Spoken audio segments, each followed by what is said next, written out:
Hello guys, i-flex ko sa inyo kung gaano kaganda ang bus station dito sa Riyadh, Saudi Arabia. Magagdanan po tayo, let's go! Pero may elevator po yan, 3 po ang elevator dyan. Ito yung pinag-aralan talaga ng bawat engineer. Yung traffic, yung oras. Kaya sa loob ng 1 taon, yung bus ay tumatakbo lang ng paulit-ulit pero hindi nagsasakay ng pasahero.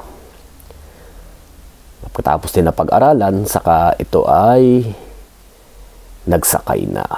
Nagkaroon na ng bayad. 4 riyal po ang pamasahe po. Malayo ba o malapit?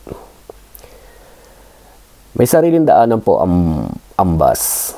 Ang kulay pula po yan, na linyang yan, red line. Wala pong pwedeng dumaan na private vehicles po dyan, kundi mayroong matatanggap silang violation pag nagtangka silang dumaan dyan.